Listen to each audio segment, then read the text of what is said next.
Welcome to the Successful Home Inspector Podcast, where we discuss everything you need to know about home inspection from A to Z. Brought to you by Preston Sandlin and Home Inspection Carolina.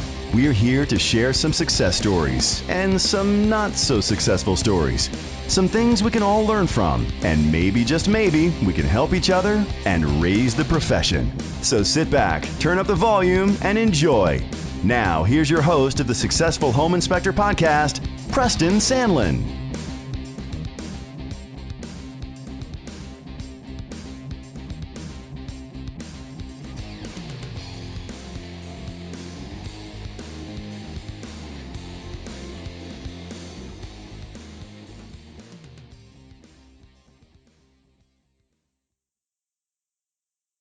Guys, let's face it, the Yellow Pages are dead. The old days of calling your company AAA Home Inspection and expecting to get calls from that by being number one on the Yellow Pages don't work anymore. Today, you got to be number one on the search engines. That's Google, Yahoo, Bing, or a couple of others. Billy Borner from St. Louis knows how to do this. He has been number one for quite some time, and it brings him thousands of dollars each month. I've talked to Billy, and he's decided to make this available for you. SEO Secrets. And he normally charges $49 for this instructional video, but for our listeners, we've worked out a deal where it's $39.95. For $39.95, you can bring thousands of dollars to your company each month as well. Go to the homepage, thesuccessfulhomeinspector.com, and look on the tab SEO Secrets. Click on that and go to Billy's link. All right. Well, listeners, I'm primarily home inspectors. You guys are in for a treat today, or it's this evening here, but I don't know when you listen to it. Could be in the morning. I am here with Dawn Wilder of Ace Inspections in Grand Rapids, Michigan. How you doing this evening, Dawn? Fantastic. Enjoying summer. I tell you, I don't know how it's going up there, but, man, we have been beat down. Like, we've had a whole month of 90 to 100 degrees. Has it been that way up in Michigan, or has it been a little bit cooler for you guys? It's quite a bit cooler, and sometimes it bounces back to spring. It doesn't really know what it wants to do. We turned more Arctic the last couple of years, and we're hoping for more tropical. I hear you. Well, we're just getting steamy sauna. I don't want to go outside. I know. You guys shouldn't have wrinkles down there, in North Carolina. All that. That's right. Yeah, well, usually we get that warm weather, those dog days of summers in mid-July through August, but, man, it started in May this year, so I don't know. Who knows? And, in Texas, they're getting record rainfall, and we're not getting any, so. And sharks are attacking people. Who knows what's going on? Yeah. For sure. All that hairspray, all that Aquanet we used to eat up those. Well, Dawn, I'm going downhill on this conversation, so let me get back on track here. Squirrel! We got to make it fun. I hear you. Well, Dawn, tell us a little bit more about you. We'd like to get to know you personally. Well, my husband, Scott, and I have been married for 34 years, and we have 3 kids they're all grown. Congratulations. So, empty off the payroll? They're on the payroll, some of them, but they're making it so I don't have to work so much. Right. But we live in Michigan. We've lived in Michigan most of our married life. We lived in Arizona for a while and loved it, and are back here because of family. But we just have a good time together. Our kids are great. Our in-law kids are the best. So we've got it really nice. Life is good. Cool. Well, Dawn, tell us, and all the listeners, how did you get into the home inspection business? Not too many of us even knew what a home inspector was growing up. For sure. So how exactly did you guys get Scott become a home inspector, and how did you guys get into the home inspection business? Well, Scott's brother was always into money-making schemes, and he said, I've got this one that would be really good for you, Scott. And so we're like, oh, boy, here we go again. Right. And so he had started it on his side of the state, on the east side of the state, and had Scott go on a couple of inspections with him. And Scott said, I could do this. And so he saw the business as a communications and educating business instead of just, go find everything wrong with the house. And so he went to the Home Pro School in Falls Church, Virginia, and got our business started. And, it worked. Cool. So how long, Dawn, have you guys been doing inspections? We've been doing it for 21 years. Next week will be our 21st anniversary. Wow, congratulations. Well, tell me about tell me about some of the. You guys have obviously seen some changes. What's some of the changes you've seen in the home inspection business? Well, with what we do, we've gone from handwritten 9-page reports and a typed summary to a computerized report with photos. But what Scott sees out in the field is that we're dealing with more educated buyers because of the internet. In addition, with the internet, they have much higher expectations. So you really have to be the best you can be. Right. So how many inspectors do you guys currently have now? Well, we have 3, including Scott.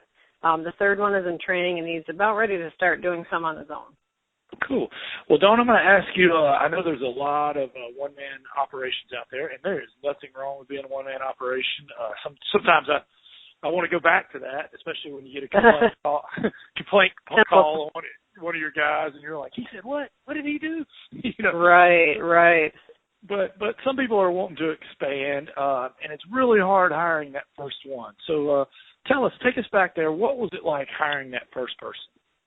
Well, Scott, at the time that he decided to hire another person, he was doing about 24 inspections a week by himself. Oh, my gosh. So in fact, the second year of business, we did 1,100 inspections, and that was by himself. Oh, that's four a day at least. Yeah, he did 5 3 days a week, and now he looks back and said that was crazy. But it was obvious we needed another inspector, and so just among the people he knew, he decided to choose someone, and he worked out well for a number of years. So then he just trained him in the way that he does inspections. But it's a little more methodical now. That was kind of winging it and by the seat of your pants business work. But Sure. But still, it was such a need. There was just no question. And then he hired another one shortly after that who was part-time. Sure. So we usually had about 2 to 3 inspectors throughout the 21 years. Okay, cool. So tell us a little bit.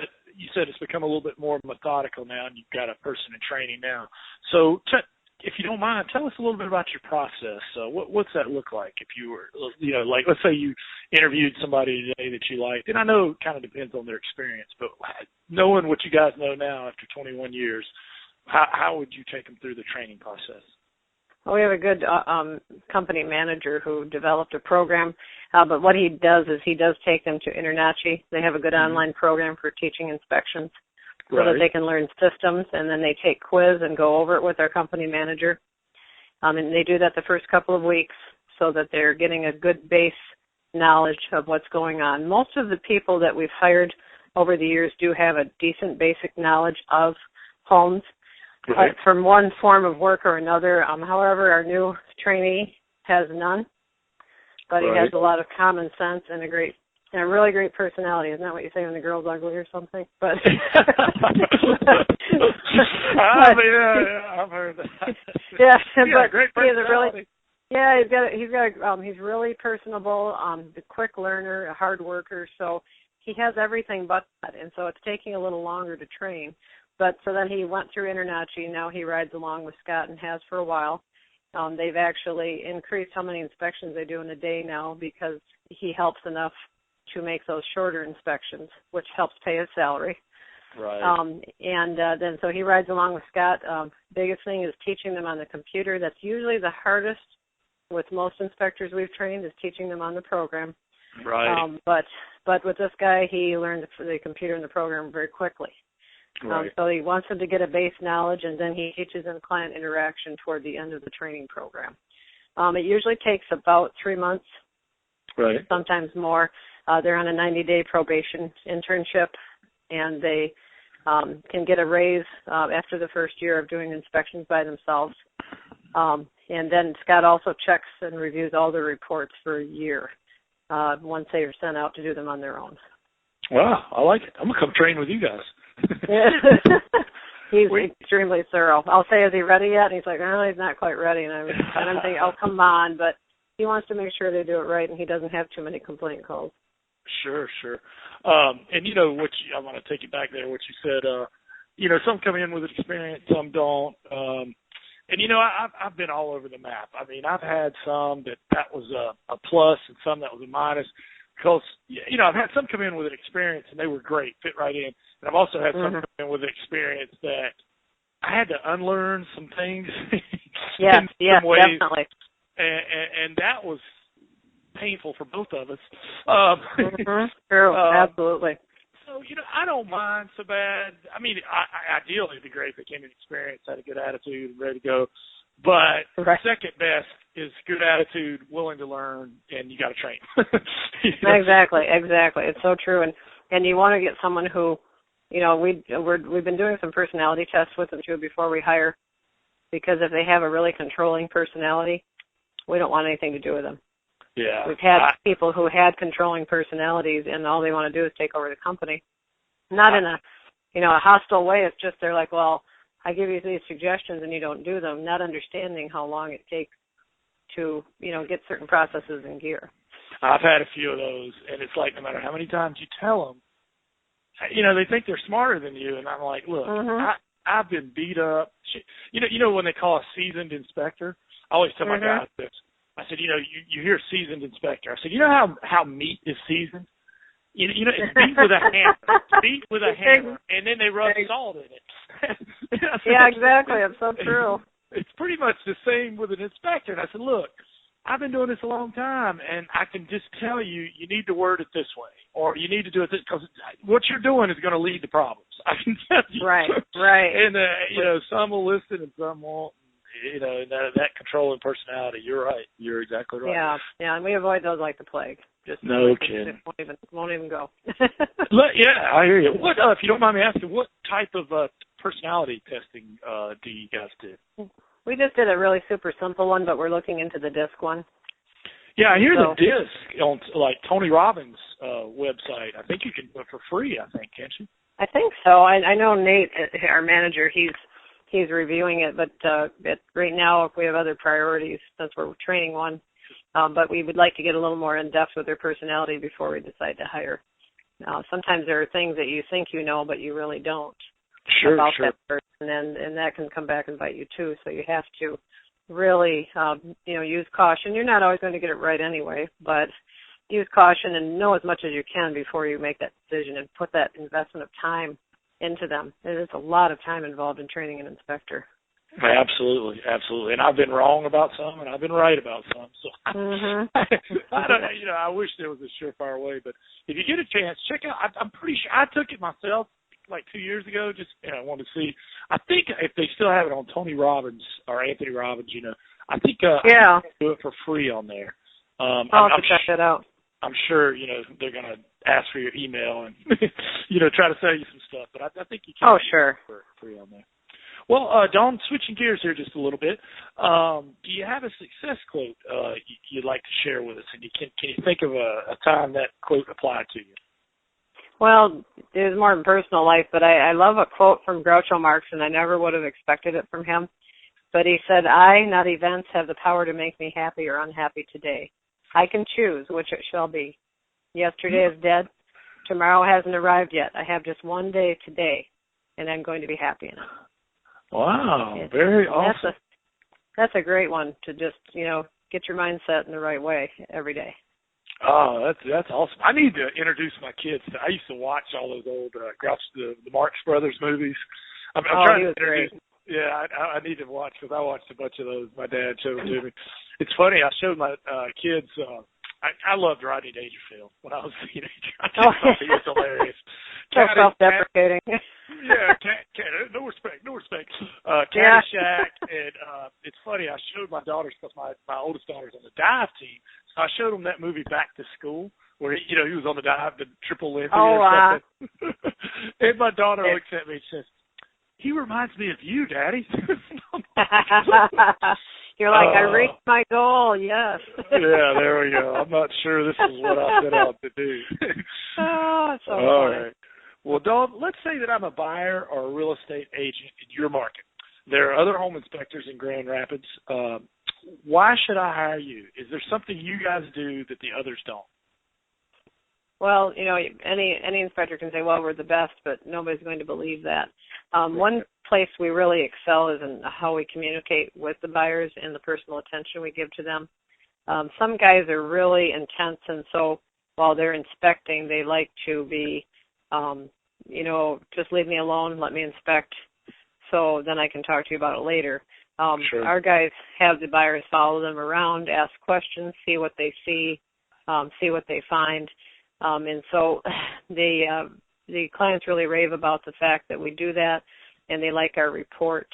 In addition, we do a free consulting for life. So if they have a question on their house later, and we tell them, when we have price shoppers, we tell them that really saves a lot of money for you, because we have saved people thousands of dollars by, consulting us before they go to a contractor. Sure. And then we offer, the other, we also offer a free 14-month recheck on something if they have a question. And people like that because that's quite valuable too. But we're just always there for our buyer, and we're there to answer questions. So it takes a lot of work, but it makes them happy. And the way I always explain it to people is, do you want to go to the cheap doctor or the good doctor? Right. Right. It's like, I think I want to go to the good one, not the cheap one. Oh, he's inexpensive, so I can go to him. Sure. They're not all the same. I use a variation of that. I always say, if you were getting an operation on your eyes, which one of the most important things on your body, do you want the cheapest doctor you can find, or do you want the best? Right. I mean, we're talking about your eyesight here. So why would you feel different about the biggest purchase of your life? Right.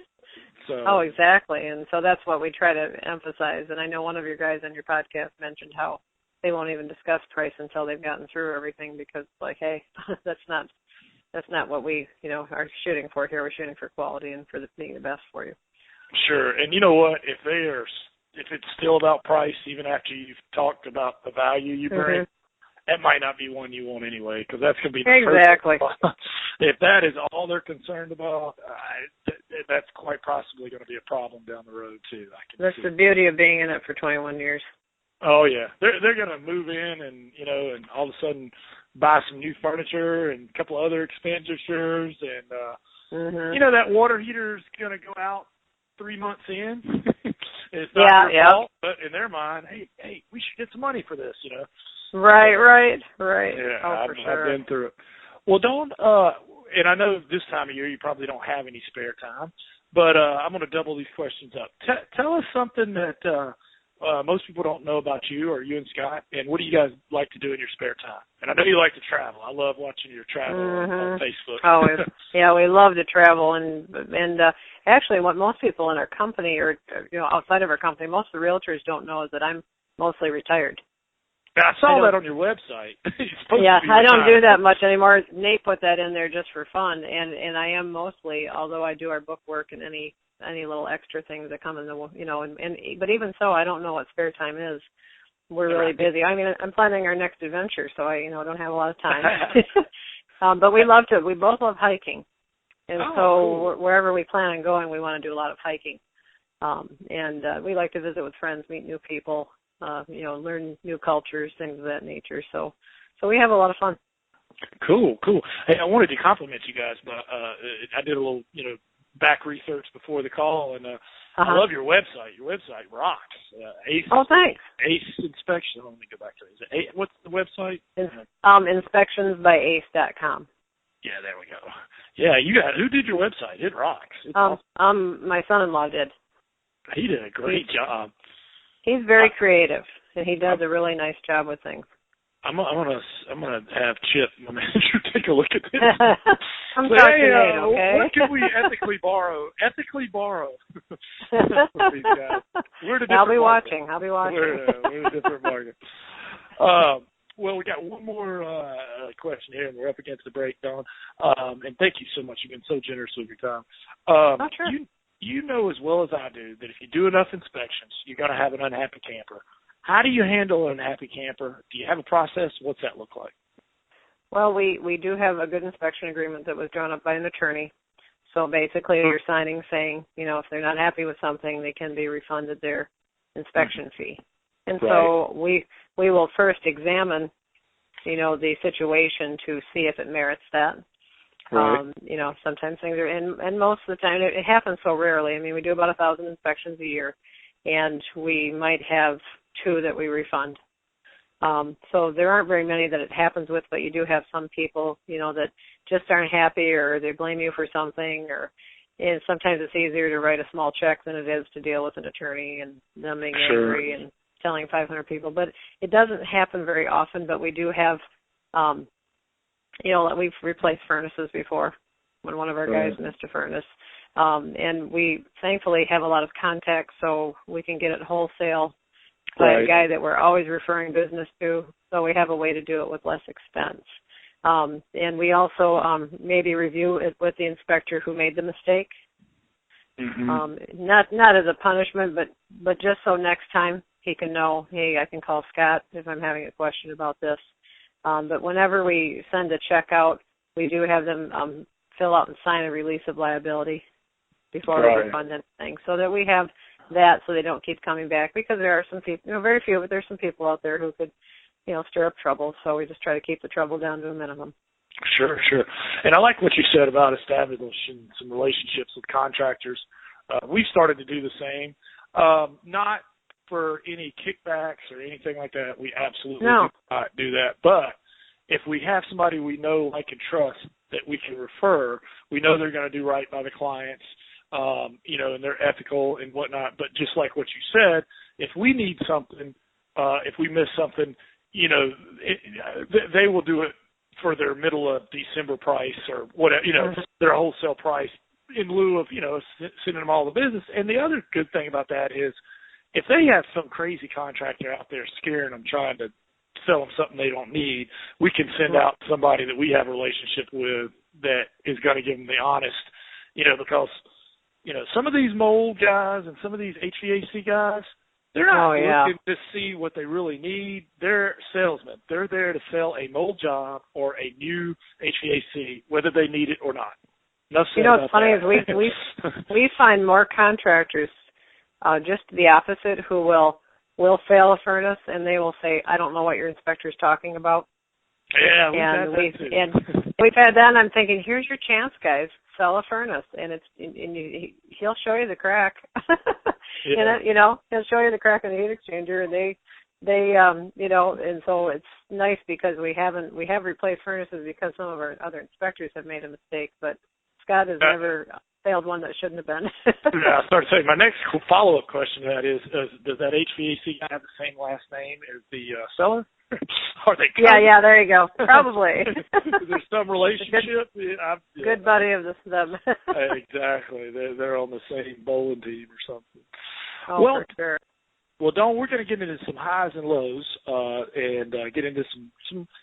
We'll bring it down and bring it back up. But first, let's take a pause for our sponsors. Okay. Are you struggling to make your home inspection business grow? Well, have I got the answer for you. HomeInspectionFlyers.com. At HomeInspectionFlyers.com, you get 5 flyers a month. There are 3 sales flyers and 2 recipe flyers. And you can customize them to exactly what you want. And these make great flyers when you go to the offices to put in their boxes, especially if you're doing like candy bowls or something along that nature. Like I said, it's 5 flyers a month for $29.99, and they're very creative, and you just put in your information. They come as a publisher file, and you just put in your information, and then you send them off to get printed. You can send them off online, and you can get color copies for less than 10 cents a copy. It's a great way to go. I went from being a 1-man home inspection firm to a 7-man home inspection firm on this one strategy alone. So try it today. HomeInspectionFlyers.com. Thanks. All right. Well, listeners, we are back here with Dawn Wilder. Her and Scott Wilder run ACE Inspections in Grand Rapids, Michigan. And if you really want to see a great website, go to inspectionsbyace.com. That's one of the really maybe one of the best home inspection websites I've seen. Good job. Well, Dawn, let's get back into it here. Tell us about a time when you failed. Take us there, and what did you learn from? Now, it could be either you personally or Scott or the business or something, whichever one you choose. Yeah, the biggest thing we look back on that we wish we would have done better was organizing our funds and our money and bookkeeping. And a lot of that's a learning process. We didn't, put money aside when we should have. And now we've learned to do that. We've learned to, that's my job now. It's my only job pretty much. And I'm a complete bulldog watchdog on it. Like these guys don't know what to do with me sometimes. But it makes it so, it makes the company run so much more smoothly. So, I think watching your money and having someone that does, so that you're just keeping an eye on it constantly, is a really good thing to have. Sure. And Dawn, I think what happens is most of us are technicians. We start out as technicians. And, over time, we have to not only be a technician, but a business owner. Exactly. And that's, a lot of us are great at, finding that crack in the heat exchanger, but oh my goodness, I can't get this balance sheet to match. Yeah. How does this work anyway? Yeah. Oh, I know, it's like a foreign language. Well, the biggest thing I've learned is do what you're good at and hire people that are good at what you're not. Right. Yeah, and that's what it's hard to find an accountant that does a good job too. That's and right. So we finally found a good accountant who knows the laws back and forth, doesn't let you get away with anything, which you're not trying to, but as far as just, he wants you to keep your information, your books up to speed. Sure, so that you know what's going on at all times, and then he knows the tax laws to help you make the most of the money you earn. That's what I was getting ready to say. You don't want to get away with anything because you want to don't need that. But if there's something you can take advantage of in the law, you want to. I mean, exactly. Somebody who we pay honestly. We just sometimes you don't know the laws, and so to have somebody that is very experienced in it, and that's what we found, somebody who's very experienced, very on top of things, because we've had accountants that wouldn't communicate with us certain things. Sure. It was devastating, and so to get one that's a good communicator, who knows what's going on, who takes that end of it, and your numbers, but they help you with the tax aspects of it, it just makes it work so much better. Sure, totally agree. Well, Dawn, we talked about a time when you failed or learned something. Let's flip to the other end of the spectrum. Have you guys had I said I made it moment, but I'd prefer I've come a long way moment. Have you guys had that moment? Well, going to New Zealand and Australia for 2.5 months with hardly any contact with the company, and the company ran itself without us. That was a pretty big victory. And that really made us feel great, and we said, hey, we can run away once in a while because we've got good people in place who, really take good care of the company. That's awesome. Gordon Fox said that he knew he was successful when his company ran better when he wasn't there. I know. Sometimes they're telling us, hey, go away for 4 months this year, will you? We're like, yeah, if we can afford it, I'm sure. Exactly. Well, Dawn, we'll switch gears here. I like to keep it interesting all the way around. Yeah. Do you have a favorite book you could recommend to our listeners? What is it about the book that appeals to you? Well, there's a few that my son-in-law's read Managing a Company more than I have. I've been, too busy with my nose in travel journals and websites and all that. But the one thing from Gary Keller, he really liked that because it helps you to focus on your business. Okay. And one he's reading now, he said, so we're involving everybody in the company, 50 scientific proven ways to be persuasive. He likes it because it can help you with your phone call scripts and marketing materials and things of that nature. And he's having a really good time reading that one. Oh, wow. So now, is that I thought I'd include him in.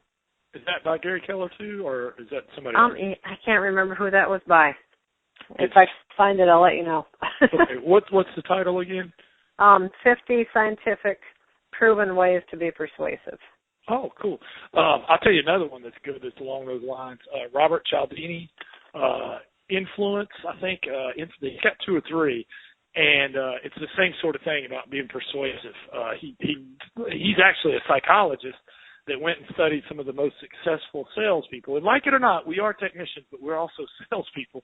Oh, definitely. Yeah, and he came up with some really, really good.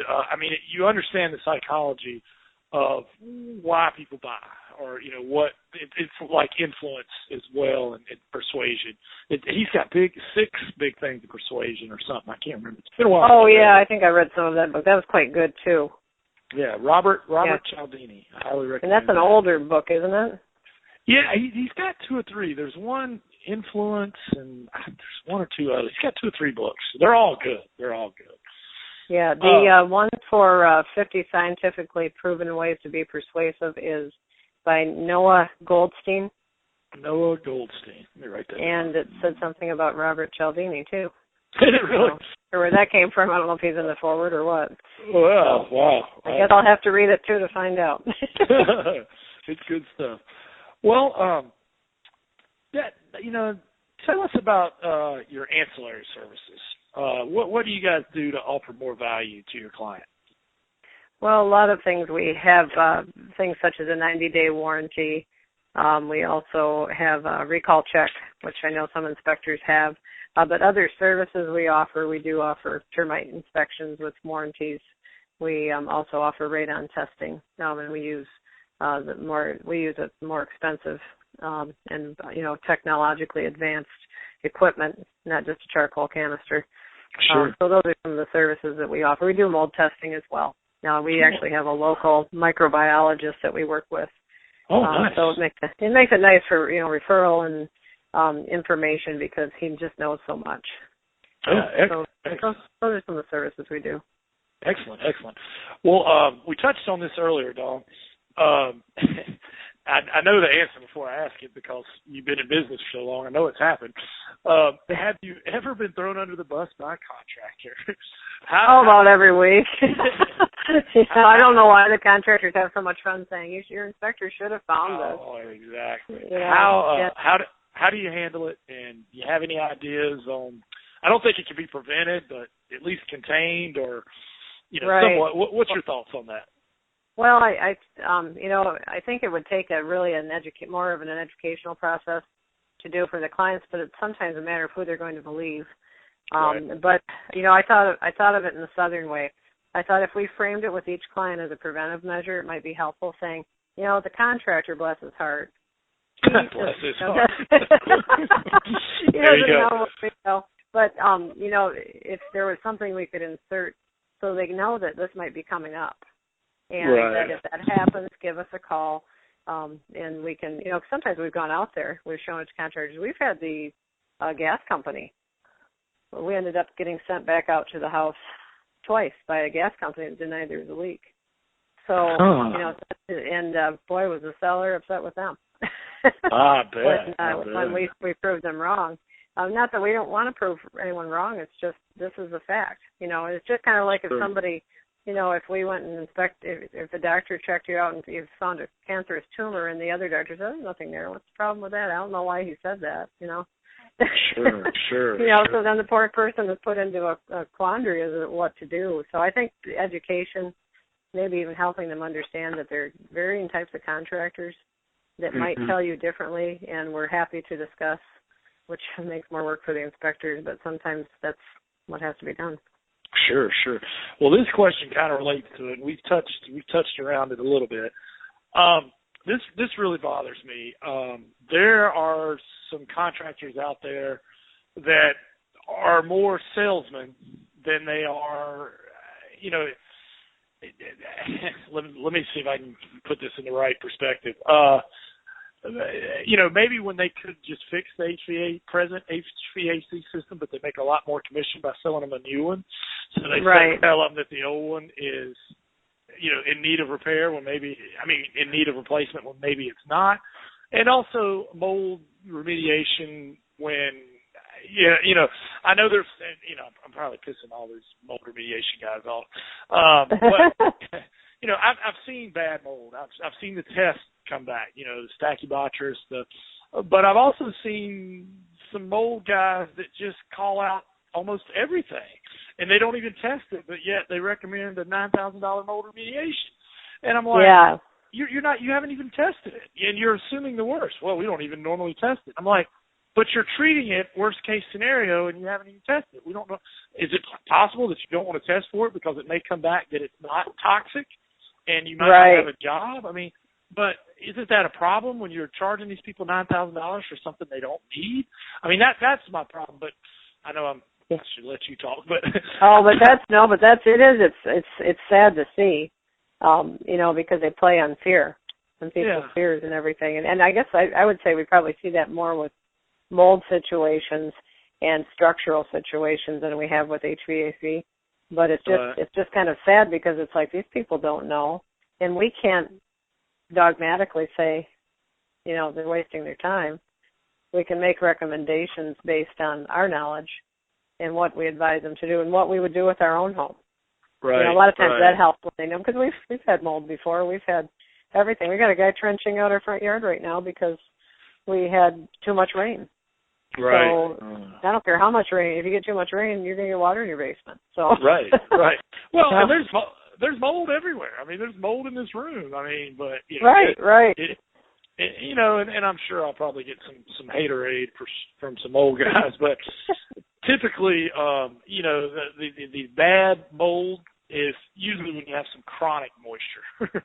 Right. Some sort of, I've seen, a gutter that, a house that didn't have much of an eave, and basically the gutter was dumping it right down the wall. A waterfall going on. And when they pulled that out, that was bad. That was really bad. Sure. But see, that was chronic, moisture. But anyway, well, we got one more kind of negative thing, and then we'll bring it back positive. Dawn, I want to ask your opinion on something. Some of the home inspector forums, it's a great place, to share information. Technology, has allowed all of us, no matter what you are, if you like your travel thing, or, if you have a common interest, there's groups, and it's great. And you can share knowledge and help each other. That's the good side. The downside is I've heard, the Keystroke Cowboys, sometimes can be a place for some egos, or, calling somebody, I don't know. I've seen some nasty things on some of those that makes us not look professional. Do you have opinion on that? On, what we could do to keep it more professional? Well, I've seen a couple of cases of that, and it's just like I've run into it on Facebook before, and I'm like, what in the world just happened? Right.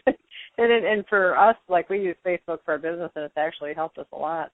You may have found the same thing, but Sure. But we do that by keeping things positive, upbeat, and making people feel good. And so, that mindset isn't a mindset everybody has. Right. To help people and to make people feel good. So I think, people are going to be negative if they want to be, but I know myself, certain things, when they get into that mode, I just ignore it and leave the conversation. If I'm in any conversation that starts to turn negative, it's just like, it's not even worth my time. Sure. And just, keep positive on what I'm doing, and, you guys go ahead and have fun arguing, but I have other things to do. And I'm going to give every listener out there, when you're on social media, everybody sees that. I know. Don't argue with people. Don't be controversial.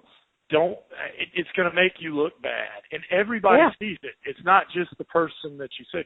And I'm going to give you another piece of advice. I mean, I hate that I'm stay away from politics. Stay away from, anything that's controversial. I know you probably have an opinion, but you got to realize that if your client base is on there, the minute you take one side, one way or the other, you just alienated half of your clients, which is crazy. Right, absolutely. And that's what we stay away from, too. We just, keep everything neutral. Don't get involved in anything. If you see conversations like that, get in conversations where maybe somebody's having a bad day and you make their day better. Get in a conversation congratulating someone on something good. But don't get into these discussions. Yeah. Well, and if you've got a private Facebook account where it's just you and your family, that's okay. But if you've got, your clients are out there and they're on your thing, man, just like the dinner table, man, don't stay away from controversial topics. There's no need. That's private conversation. When at the dinner table, you might end up on the couch, so. Exactly. Well, let's turn it a little bit positive. Politics negative. But just keep in mind now, this is a G-rated show. I told I to when you answer the question. Dawn, what's the craziest, wildest, or weirdest thing you've ever found on a home inspection? Well, I was talking to Scott about it, and he said, there are always many things we hadn't, because it's always different. But he said one time they were trying to determine why there was a severe moisture problem in the attic. And come to find out they had a little marijuana farm growing up there. Oh. That's why, so, those are, he said that was the first one that came to mind, he said, but there are, odd things that come up, but that one was kind of strange. Wow. So were they watering it manually, or did they have some sort of irrigation system set up that was leaking or something? I'm not sure. It almost sounds like an irrigation system to have that much moisture up there. Wow. But they must have figured it was safe from the police or something. But it just was a little surprising for them. Like, why? They said, we're trying to figure out, why is there so much moisture up here? What's going on with it? People amaze me. I never could get it to grow. No, just kidding. Yeah, you want me to give you that guy's number? No. Just kidding. Yeah, I know, that's true. Them just jokes. Oh, one of these days, I'll tell you a story. Years ago, my cousin and I, a long time ago, we came up on a marijuana little mini farm. I like to tell you this story. It was I thought I was going to die that day because the guy was actually out there picking it, and oh my God, he didn't see us, and we just dropped down. I mean, it's like 2 miles out in the woods, like it just, oh my goodness! And I sat there. It was probably about 20 or 30 minutes. It seemed like 10 hours. I probably thought you were going to be killed. Yeah, I could see through the brush. He was picking, and we didn't even know what it was at the time. We just knew we were way out in the woods, and this guy was out there, and it probably wasn't going to be good. So that sounds scary. Yeah, and mosquitoes are biting me. I couldn't do it. And the guy had a dog. Thank God the dog didn't bark.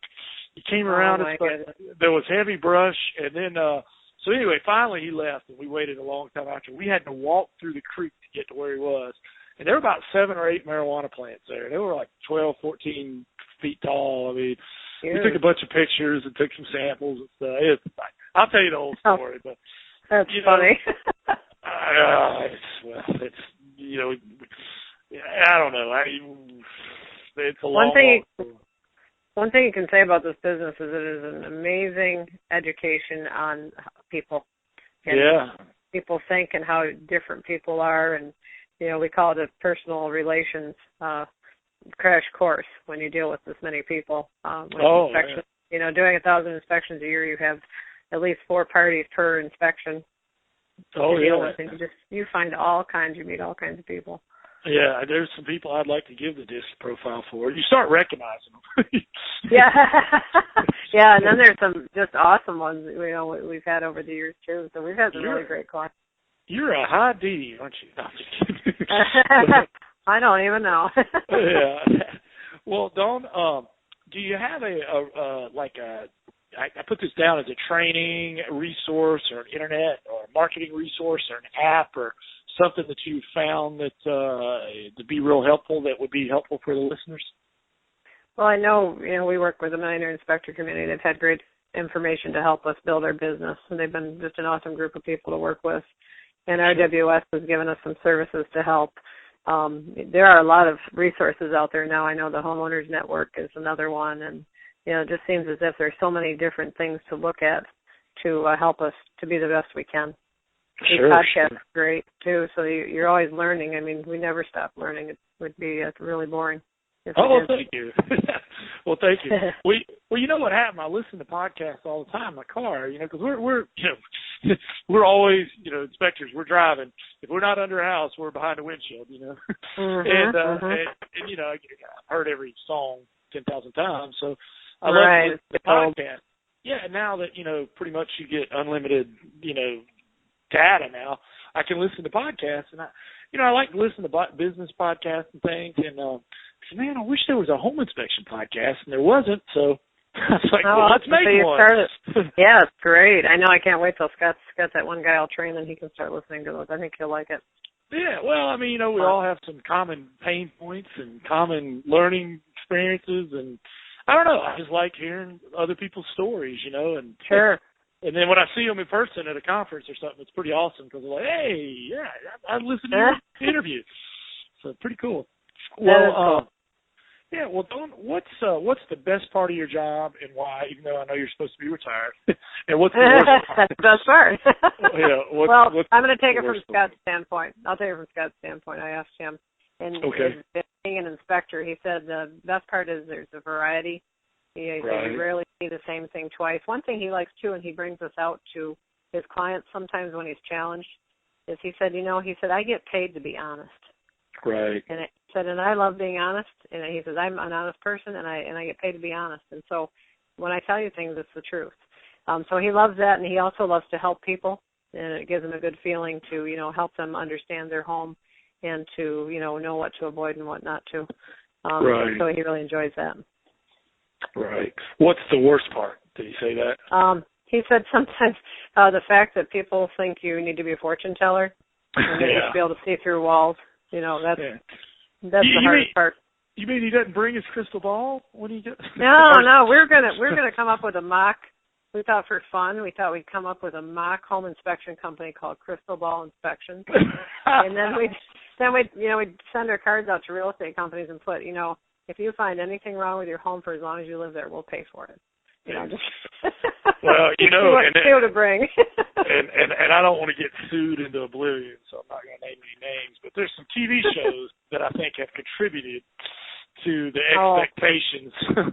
That does make a big difference. That's not quite reality. It's funny when you said you get to tell. The part he likes is he gets paid to tell the truth. And then I thought when I went to, now what's the part you don't like? The immediate thing that popped in my mind was, you remember the movie, You Can't Handle the Truth? Yeah, yeah, exactly. That's Jack the problem. No. Yeah, that's the worst part. Some people can't handle that truth. Yeah, it's absolutely the case. Sometimes you tell people about their house, it's like calling their kid ugly, That's right. Oh, I know. That's for sure. I know. That's why we try to handle things very sensitively and carefully if we can. I know. I want to say this house barks like a dog, but... Yeah, you just have to kind of tone it down. And, it's just like somebody that, they get a bad diagnosis, they have to kind of tell it as it is, but tell it carefully. Right. I hear you. Well, Dawn, what is there anything you guys are working on right now that you guys are stoked or excited about? Well, a couple of things. One, Scott is excited about finishing training of this inspector because it takes a lot out of him. Sure. So he said I can leave for the winter. So we're planning our next adventure. It won't be quite as far as Australia and New Zealand this year, but we're planning on getting off the continent if it's possible. Awesome. So wherever we can go, we can do a lot of hiking will be good. But another thing we're excited about marketing-wise is we have our 21st anniversary campaign we just started with this week. And it's since the company's 21, it means it's old enough to drink. So it's kind of the company turned 21, drinks are on us. So with we haven't said it in marketing materials, but with the realtors that refer us, we're going to be giving them a bottle of wine. Nice. For that, decorated, and we have a gift tag with it that we had made. And Nate he designed the flyers and the gift tag, and he wrote a poem even for it, and he's very creative. And then we have a couple of girls in the office who can put the ribbons together that go on it and all of that. So it's kind of fun. It's something different, and it's really good to mix up your marketing campaigns because if you do the same thing, they just, it's like that thing on the refrigerator that tells you not to eat junk food. You don't see it after a while.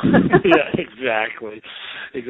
Well, and another thing, Dawn, the undercurrent of all of that is, if I'm a new realtor, even if I didn't know you, I know you right away.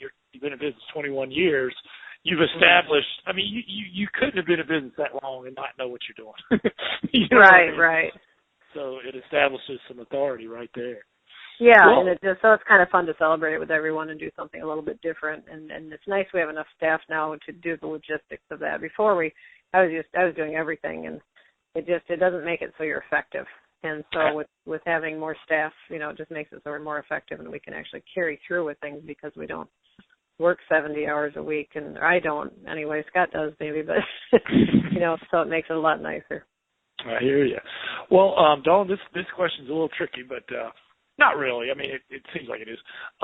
If you had to move to a brand new town equal to the size of Grand Rapids, but you don't know anybody, but you have all the same inspectors, all the equipment, all the knowledge. Everything is the same except you don't know anybody and you're in a brand new town. And you had $5,000 to start marketing. what are you going to do with that $5,000 in the first week?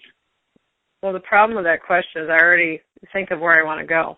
So you got to be careful with me on that. But the first thing I'd probably do is get the marketing materials ready, and get those as quickly as possible, and then go to every realtor's office that has 10 or more realtors in the area within a 60-mile radius, or within an area that I would cover for that city that I was in.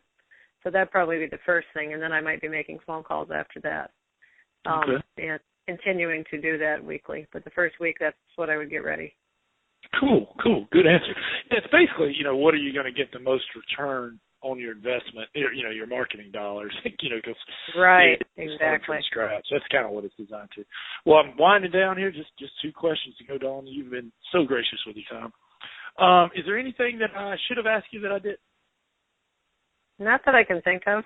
I mean, it's just we have really enjoyed this business. I mean, we've had other businesses, and we didn't have it as long as we've had this one. And this was one that we, hope to retire and either pass on to our kids or something. I mean, pretty much our goal in life is to escape to southern New Zealand and stay there.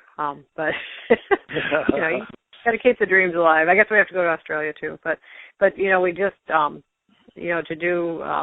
to continue in that course and have certain goals set for either when you do retire or for when you do want to slow down, I think is very important to put in place as well with a business so that you can have something to look forward to and, something I like to have fun, and maybe I like to have too much fun, but I've worked hard over the years, so it's time. No, I'm totally with you. You can't take it with you. And, some people wait so long. And then, they finally want to, and then now their health has deteriorated. They didn't go when they had the health. But, so exactly. I'm trying to travel along the way. I love to travel, too. That's a passion of mine. Yeah, that's my favorite thing. Well, Dawn, is there any question you'd like to ask me? So how often do you have these podcasts? Once a week? Or? The goal was to do it once a week. I started in January, and I think you're going to be number 42. So, but ideally, in a perfect world, they would be once a week on the same day, but they come in clusters. Because it's like I asked a couple people, and all of a sudden, it comes back. I can do it this day, that day. I might do 2 or 3 back to back. Then I got 2 weeks, so I don't have one. And the other thing I want to get to, too, is when I started out, I also wanted to interview realtors. I've interviewed a few and get their perspective on things from the home inspection, and also do some book reviews. I've never actually done that. I read business books all the time, so I'd like to do some book reviews and especially and see how they apply to our business. Take some things from it. And I actually got 2 that I want to do. Bold by Peter Diamandis. And Delivering Happiness by Tony Hsieh, the guy. That sounds cool. I finished both of those books in the past 2 months, and I thought they were awesome. So I'm trying to figure out how to apply them to our business. So look out for those. I will. I'll look out for that. And then, I'm waiting for you guys to get on Ellen. So. What's that now? Get on Ellen. I'm waiting for you guys to get on for the pancake, So. Yeah, we've made our local TV station. I'm hoping that, maybe Ellen will pick us up. I don't know. I know. It's pretty cool. It's nice, all the things you do with your family. It's awesome. Well, thank you very much. Well, Dawn, you back at you. You've been more than generous with your time. You dropped some gold nuggets.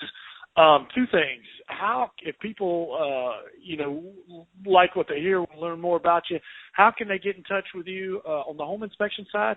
But then also, tell us a little bit about your travel business. And, is there some way that you can help people out with traveling? Oh, I just, I can give them good information as far as where to go, especially if they're over 50. But if they're not yet, there's other ways too. But I just, might be able to give them some information about where we've been or what they want to do. But if they want to get a hold of me on Facebook, it's just under Dawn Wilder. There was one that had my middle initial in it, but the one that's me, they can just try to either send me a message or friend me if they want. So, and what way they can do it? Sure. And what's the Facebook business page? It's facebook.com/ACE-INSPECTIONS-WEST-MI.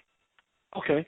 Guys, if you got some value, go give them some likes and check out Inspection by ACE too, right? It's a really good website. Glad you like it. Well, cool. Well, Dawn, thank you so much. You've been more than gracious with your time. I'm going to let you go. I know you got to get back to your family, and you've got some stuff to do. But I sure do appreciate your time. Oh, you're welcome, and say hi to everybody in the family. All right. Thanks a lot, Dawn. Take care. We'll see you. Bye-bye. Thanks for checking out the Successful Home Inspector podcast. You can find show links at thesuccessfulhomeinspector.com. Check out the website for special offers, information, and other resources. Thanks again for listening to the Successful Home Inspector podcast. And remember to check back for new episodes. The Successful Home Inspector podcast is brought to you by Preston Sandlin and Home Inspection Carolina.